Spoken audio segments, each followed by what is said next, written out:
It's a harsh reality, but some people in our lives take pleasure in causing harm and chaos. Think about it. You could be sharing moments, trusting someone, only to discover they are the very source of your turmoil. Today, we dive deep into a topic that's as fascinating as it is frightening, recognizing the signs you're dealing with an evil person.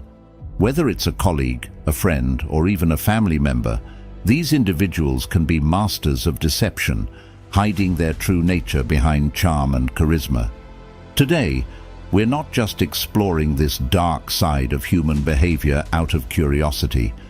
Understanding these signs can be life-changing. The Stoics believed in the power of perception and the importance of living a life guided by reason and virtue.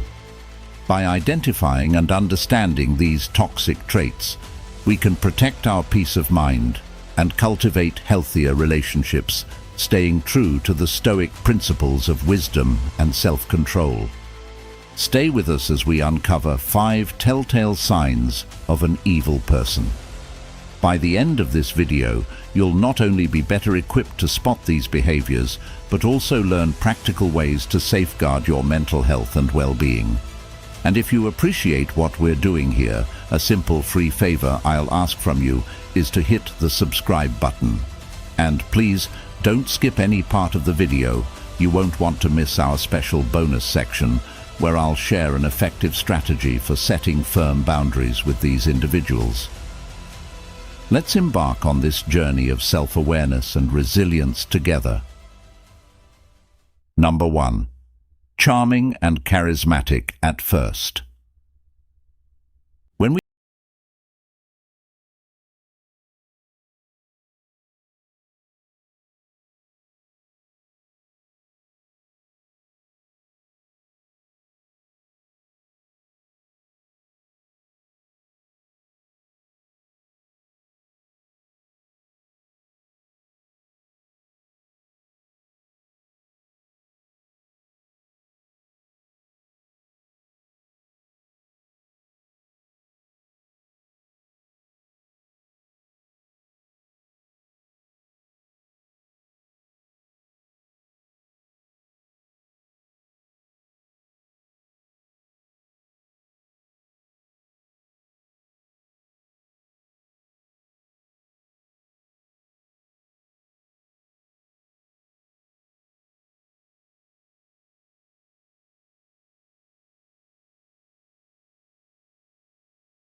of empathy.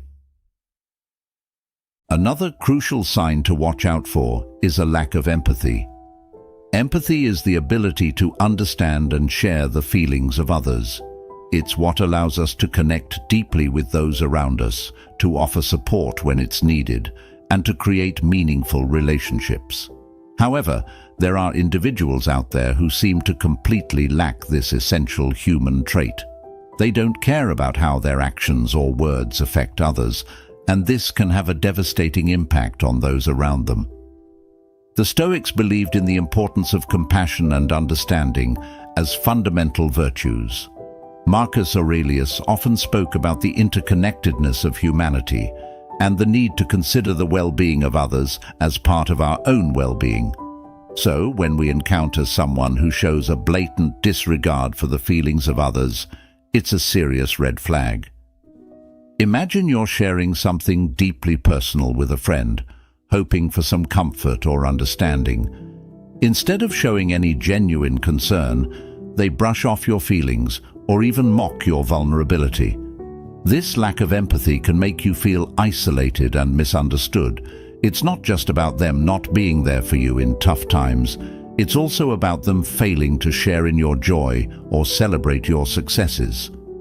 A person who lacks empathy won't cheer for your achievements.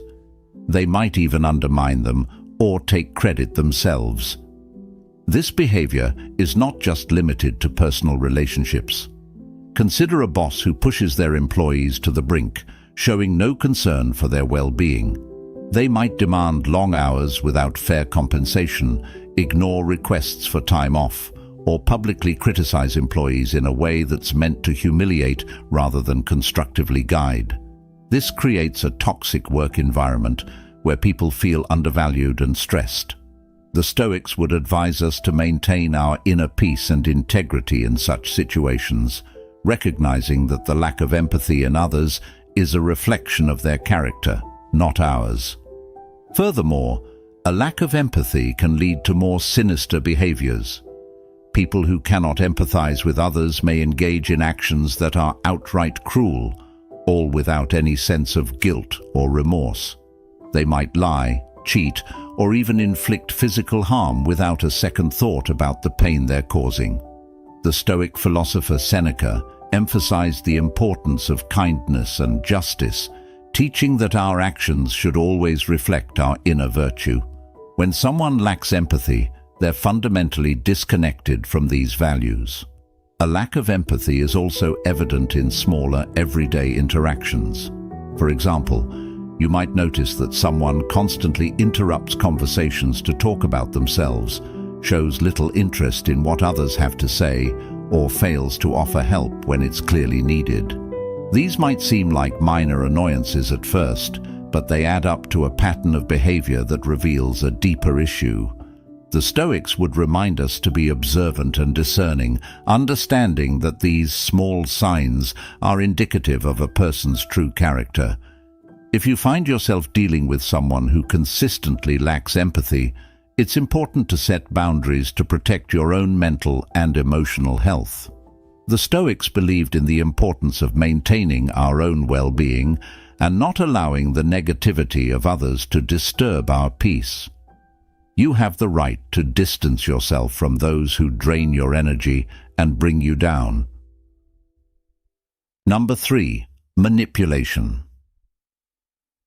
Another major sign of an evil person is manipulation. Manipulation is when someone uses deceit or cunning tactics to control or influence others to get what they want. It's a subtle, often insidious behavior that can be incredibly damaging to those on the receiving end. Manipulators are skilled at twisting situations, making you question your reality and bending your will to suit their needs. This can leave you feeling confused, powerless, and unsure of your own judgments. Let's think about manipulation from a Stoic perspective.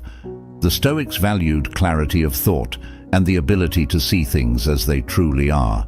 They taught that our perceptions should be grounded in reality and that we should remain steadfast in our principles, no matter the external pressures. When someone manipulates you, They are attempting to cloud your perception and distort reality, making it difficult for you to stay true to these Stoic ideals. A common form of manipulation is gaslighting, where the manipulator tries to make you doubt your own memory, perception, or sanity. They might deny that certain events happened, or they might twist your words and actions to make you feel at fault. For example, let's say you confront a friend about something hurtful they said. Instead of acknowledging it, they might turn the tables, accusing you of being overly sensitive or misremembering the situation. This can erode your confidence and make you reliant on the manipulator's version of reality. Manipulators are also adept at playing the victim. They might guilt-trip you into doing things you don't want to do by making you feel responsible for their happiness or well-being. You might have a friend who constantly complains about their problems, expecting you to drop everything to help them, yet they are never there for you in return. They might say things like, "If you were really my friend, you'd do this for me," making you feel obligated to comply. The Stoics, especially Epictetus, emphasized the importance of understanding what is within our control and what is not.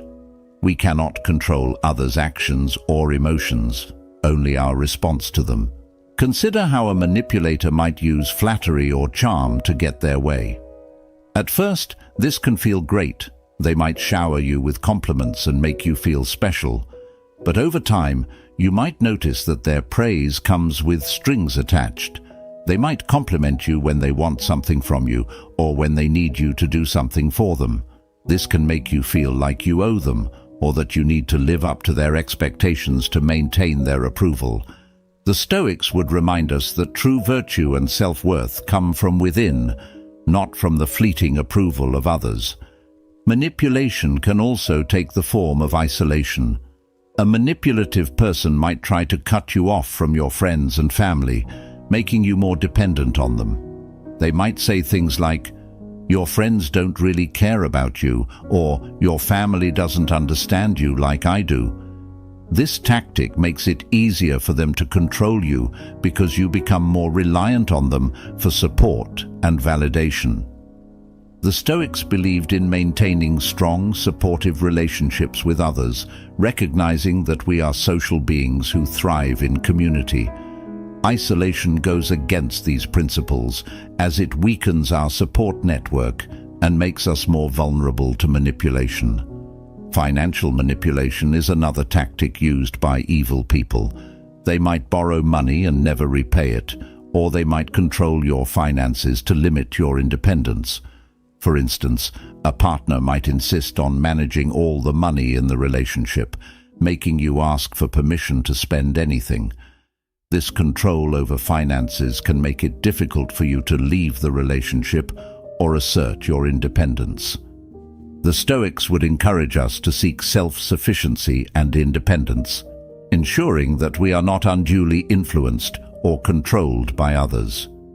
Recognizing manipulation for what it is can be challenging, especially when you care about the person involved. The Stoics teach us to be vigilant and discerning, to see things clearly and to act with integrity.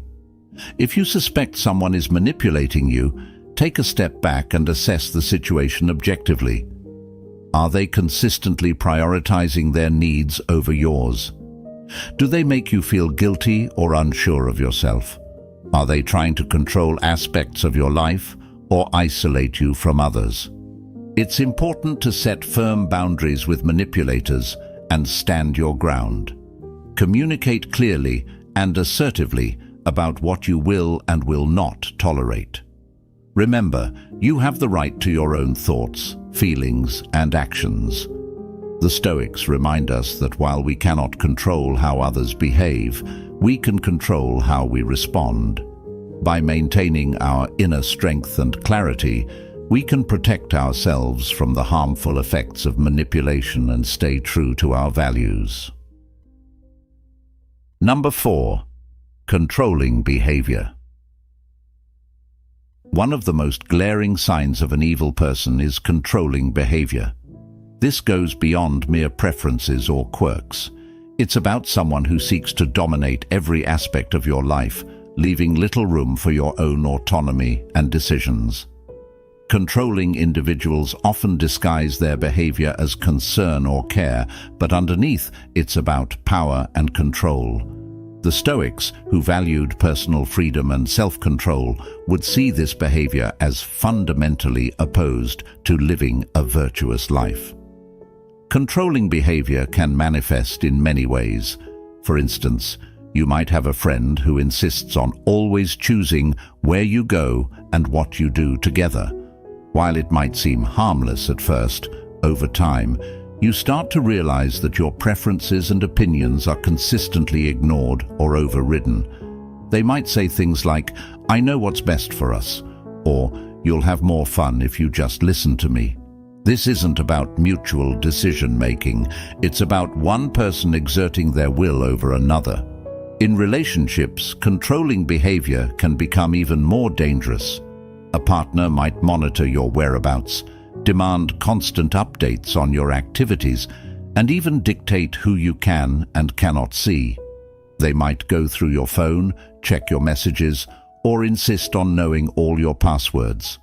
This kind of surveillance and micromanagement can make you feel trapped and anxious, constantly walking on eggshells to avoid conflict. The Stoics, particularly Epictetus, emphasized the importance of maintaining your own inner freedom and autonomy, regardless of external pressures. Control can also come in the form of financial manipulation. A controlling partner or family member might take charge of all financial decisions, doling out money as they see fit, and keeping you financially dependent on them. They might say, "I handle the money because you're not good with finances," or "It's easier if I just take care of everything." This can strip you of your financial independence and make it difficult to leave the relationship or assert your own choices. The Stoics believed in self-sufficiency and managing your own resources wisely, viewing financial control as a form of enslavement that must be resisted. Another way controlling behavior shows up is through isolation. A controlling person might try to cut you off from friends and family, claiming that they're the only one who truly understands you or cares about you. They might criticize your loved ones, saying things like, "Your friends don't really care about you," or "Your family is toxic." Over time, you might find yourself increasingly isolated, relying solely on the controlling person for support and companionship. The Stoics recognized the importance of community and supportive relationships, seeing isolation as detrimental to both personal growth and well-being. Controlling individuals also often use threats and intimidation to maintain their power. They might threaten to leave you, harm themselves, or even hurt you if you don't comply with their demands.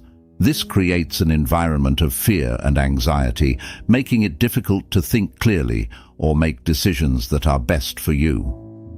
The Stoics, especially Seneca, taught that we should face our fears and not allow others to intimidate us into submission. True courage and wisdom lie in standing firm against such threats and reclaiming our own power. It's important to understand that controlling behavior is about more than just wanting things done a certain way. It's about fundamentally undermining your ability to make your own choices and live your own life. The Stoics would advise us to recognize these behaviors for what they are: an attack on our autonomy and a violation of our personal freedom. By staying true to our values and maintaining our inner strength, we can resist the influence of controlling individuals and reclaim our right to live freely. If you find yourself dealing with someone who exhibits controlling behavior, it's crucial to set firm boundaries and assert your independence. Communicate clearly about your needs and limits, and don't be afraid to seek support from others who understand your situation. Remember, the Stoics teach us that we cannot control others, but we can control our own reactions and decisions. By staying grounded in our principles and valuing our own autonomy, we can protect ourselves from the harmful effects of controlling behavior and live more authentic, fulfilling lives. Number 5. Pathological lying. Another unmistakable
not taking things at face value.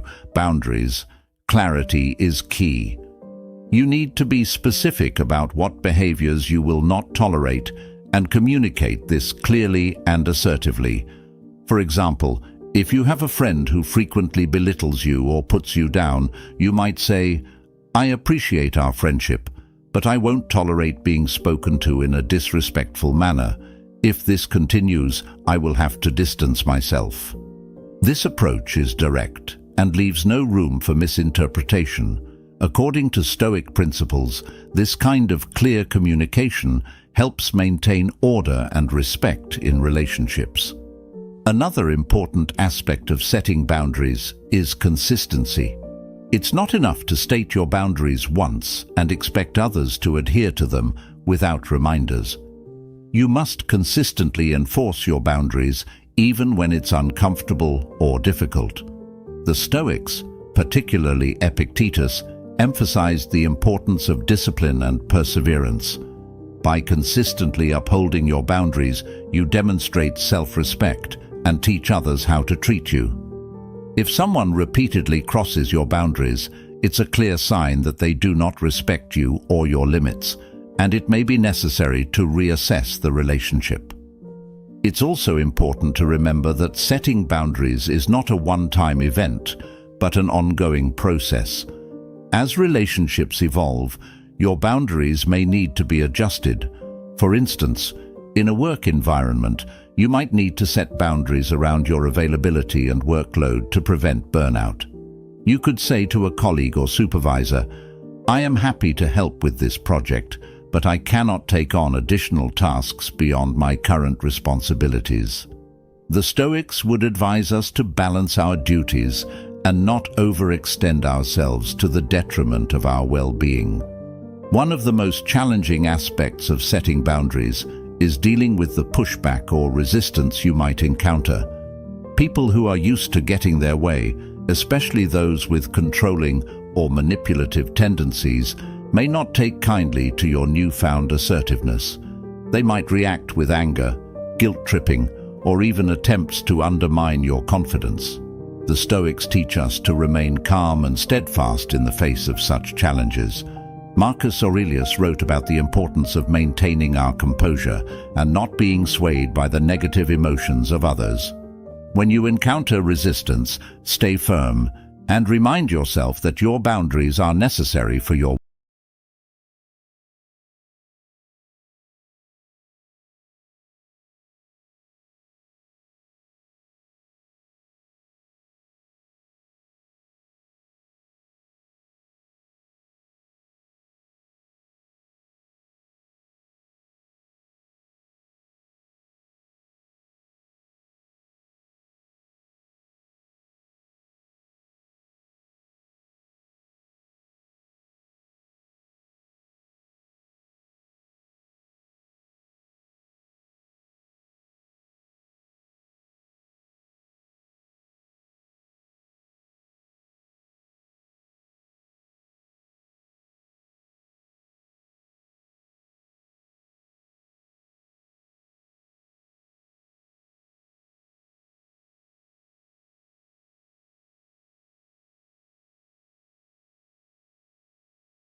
suggested videos on the screen for more insights.